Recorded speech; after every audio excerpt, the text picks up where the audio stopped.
Hello, and welcome to Good Games Spawn Point, the show for younger gamers by gamers. I'm Barjo. And I'm Hex. And where's Darren? I think he's gone on a noob rescue. Rescue?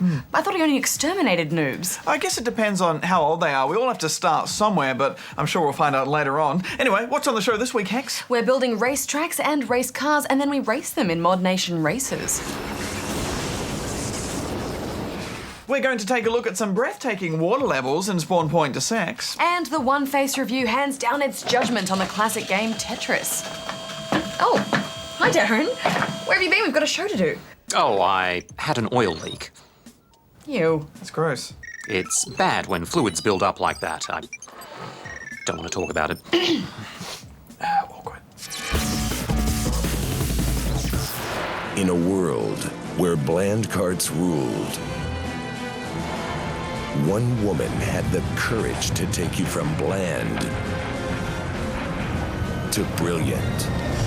With games like Little Big Planet giving players the ability to individually customize and create new and detailed worlds to play in and share online, it was only a matter of time before Sony decided to apply this idea to another genre of gaming. Racing has been with us from the dawn of time, and for millennia the concept of racing stayed the same.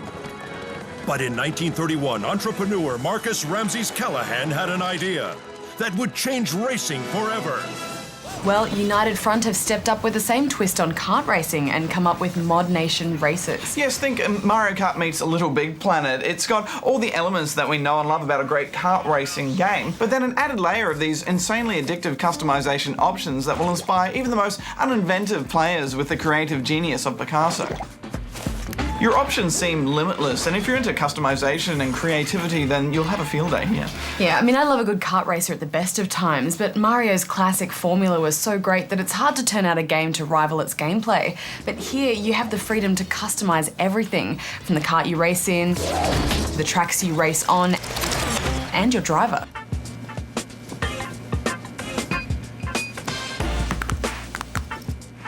Yes, you can go with a traditional theme or completely run amok and create the most insane-looking character you can, like my weird one-eye Cyclops guy. What did you end up with? Oh, my favourite so far is Hex Bunny. Underpants on the outside.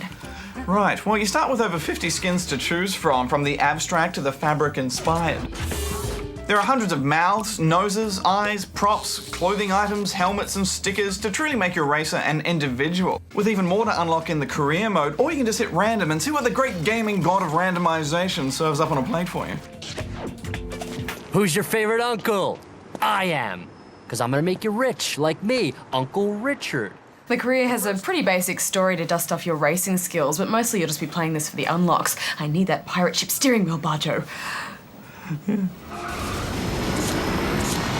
As you progress through, you can keep switching up your racers and drivers. I found it nearly impossible to stay with the same car for long when there were so many customizations to try. Kart customization delivers a variety of bases, skins, and detailing. I ended up with this sweet cardboard boxmobile. Totally pimp. You do have a budget with kart creation though, so you can't go too crazy too quickly. I think I probably spent the most time on the track creator. It's sort of reminiscent of the early stages of a city builder, sculpting the terrain with peaks, valleys and rivers, craters and mountains. Then you go about laying a track with the exciting prospect in mind that all these twists, turns and hills you create will be yours to race on when you've finished. You can individually populate the track with singular buildings and details, or you can also auto-populate to speed things along. It was great how simple the interface was. You don't have to sit through heaps and heaps of tutorials, you can just jump in and start making tracks. Of course, if you want to make something seriously impressive, you will need to spend the time like any sort of user-generated content creation tool. But the payoff is so sweet when you get to race on it at the end. Now, we're playing this ahead of launch, so we can't test out any of the online features, but you'll be able to upload your own creations and also use a rating system to filter through the rubbish. I found that the tracks available to you for customization seem pretty standard though. You know, with all the crazy skins available to you in kart and driver customization, you know, I really want to make some rolling candy pink hills or a futuristic Blade Runner styled level, but it was all just seaside and country terrain really, pretty straightforward. Yes, I can't wait to see those creations online, and mainly because I think that this type of level building is better suited to a kart racing game as opposed to something like Little Big Planet, which was really hard and time consuming to build anything worthwhile. Yeah, I mean, it's a totally different approach. It's simpler and less about creating puzzles and more about fun, great-looking tracks. There's also a central online area where you can drive around with other players and challenge them to races. Otherwise, just hang at home with friends for some good old-fashioned split-screen action. The actual racing itself is standard kart racing fare. You can drift, boost, collect items to take out other players. However, items in ModNation are stackable, so if you can hold on to an item for long enough to grab another item bubble, you can upgrade it to something more damaging, like a lightning bolt. The karts handle well too, and the controls are really smooth, but let's wrap this up, Hex. I like that they've stayed true to the kart racing formula that works, because of course the originality in this game is in the customizing. I can see it being a real hit with families who love to game together. I had a ball, Barjo. I'm giving it 9. I love a game that lets me get creative in the most ridiculous of ways. I'm gonna give it 9 too. The winner of the tour will earn a parts package sponsored by the Chickinator. Cock-a-doodle-doom. No, don't buy that game. It's absolute rubbish. Okay, good luck. Bye-bye. Hex, Yeah, Badge? I think it's time we answered the question. But we've already answered why we don't put violent games on Spawn Point twice. No, not that question. I meant this one, which is a doozy, which has been sent in from everyone from everywhere. But to be a tad more specific, from Sean in Sydney. Which is better, Xbox 360 or PS3? I don't know which one to get. Well, Sean, honestly, we wouldn't say either is better than the other. In fact, they're much more similar to each other than they are different. Yes, most games these days come out on both platforms, and both can put some really amazing graphics in your face. It really comes down to just two things in the end, the exclusives and the online networks. Yeah, you'll have to ask yourself which platform has the exclusive games you want to play the most, and that's no easy call, as both consoles have great games that were made only for that console. And then there's the online. If you want to play against people from around the world and choose the 360, you're going to be up for ongoing subscription costs to Xbox Live. Whereas the PlayStation version, the PSN, is free. Something to keep in mind, especially if you're funding this from your paper round. We think the main thing to consider is which console your friends have, because if you want to play with them online, then you have to have the same system. Well, Sean and everyone else, I don't think we made your decision any easier. It's a tough one. You'll just have to think long and hard about it. All right, well, hopefully we'll avoid the wrath of the console fanboys with that fairly diplomatic answer. Let's move on to this from Ash in Melbourne. Do you show any PC games on Good Games Spawn Point? If so, would you show games like Machinarium? Well, Ash, yes, we do show PC games, but so far this year we've only reviewed 2, which were Bob Came in Pieces and the new Sam and Max, but we're always keeping an eye out for them. And we did love Machinarium, but never had the chance to give it a review on the show, so maybe we should go and have a proper look at it at some point, Badge. Well, if that's what the Spawn want, that's what the Spawn shall get. As long as it's not M or MA, which Machinarium isn't, so yes, let's do it next time. Now, moving on to this from Jonathan in Ballarat, Victoria. What is the release date of Super Mario Galaxy 2? Please help. All right, well, we'll admit that we were a little bit cruel last time when someone asked about a quick sneak peek for Super Mario Galaxy 2, and we only showed you guys the brief second of it, so we'll make up for it now.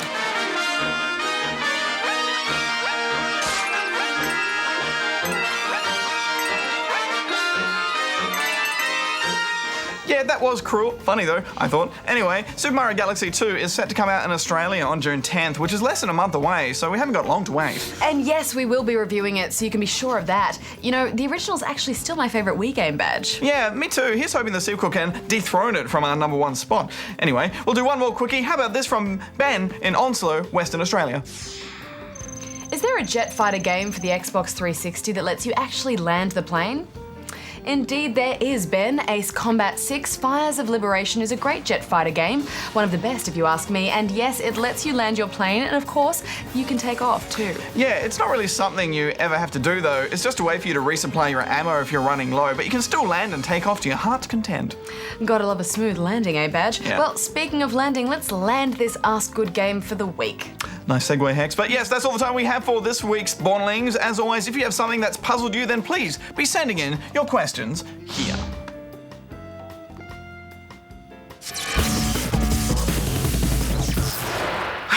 Oh, Darren. Yes, Barger. I can't do it. I just can't. It's okay, just breathe. Water levels. Lots of games have them, which is a complete mystery because they're just terrible. I don't like them one bit, Darren. Why do they keep popping up in games? Oh, lots of reasons. Game designers will often put them in to keep a game interesting and up the difficulty level to keep gamers on their toes, as well as providing a challenge for themselves when coding the gravity and movement of water. Games can have entire stages set underwater. The water levels in Super Mario Bros. Were always particularly challenging, as muddy controls impacted on your ability to dodge moving calamari and fish fingers. But by Super Mario Bros. 3, the invention of the frog suit power-up for Mario meant that water levels were a little more manageable. I wish they'd thought of that for Sonic. That drowning music haunts me to this day.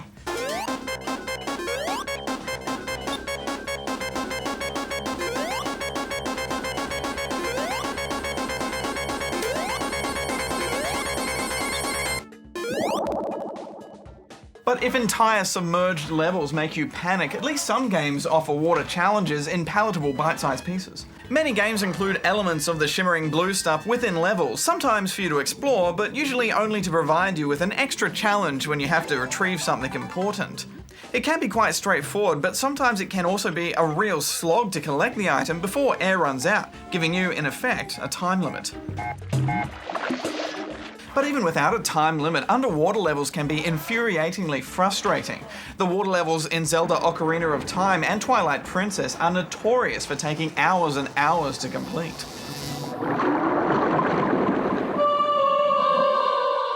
But did you not enjoy the water levels in Donkey Kong Country?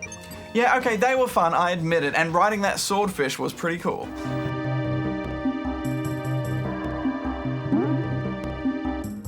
But I get the impression that most game designers include a water level just because they're obliged to, not because they're making something new or interesting out of it. Indeed. A control scheme may work just fine in a world of air and gravity, but immerse it in fluid and it will flounder. Ha, ha, ha, ha. I see what you did there. I've always wondered, Darren, what would happen if I submerged you in water? Charging my laser! Charging my laser! Charging my laser! Alright, chillax. I won't do it. So sensitive. Got a face? Then we want you to use it. This is the part of the show where we get you to review a game with a facial expression and your thumbs up, sideways or down that best depicts your feelings on a game. Your pictures are then processed by Darren, our data analysing robot, and he comes up with a verdict. What have we got for this week? This week it was Tetris, the classic falling block puzzle game that still has people playing over 20 years after it was released. The inventor of Tetris is Russian computer engineer Alexei Pagitov. He also invented the lesser-known sequel Weltris and Hexic 1 and 2 for the Xbox Live Arcade. Tetris has appeared on home computers, consoles, handhelds, and even mobile phones. In fact, Tetris is everywhere and has sold in the hundreds of millions. Those coloured falling blocks from the top of the screen are called tetronomos and must be rotated to fit into each other to clear a horizontal line across the screen. If you clear 10 lines, the game kicks up to a harder level. The game gets faster, your score gets higher, and you get more addicted to playing. And you know what else was great about that original Tetris game? The catchy theme music.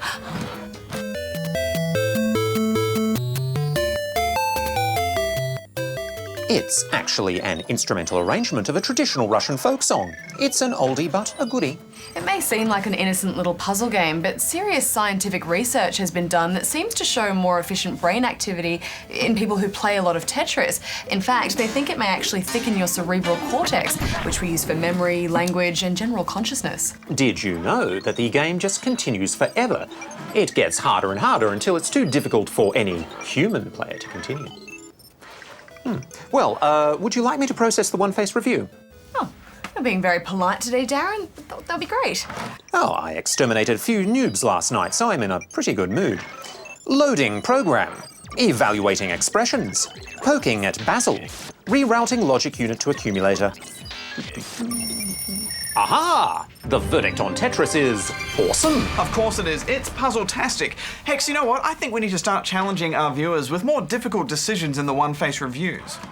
I agree. Maybe we don't get them to review an entire game, but just one character or a console. That's a good idea. Do you have any suggestions, Darren? What can we do? Affirmative. Next week, I think we should look at Princess Peach. Send in your one-face reviews to this address. Ugh. Ugh. Darren, did you put on deodorant this morning? You smell a bit whiffy. WD-40. Don't leave home without it.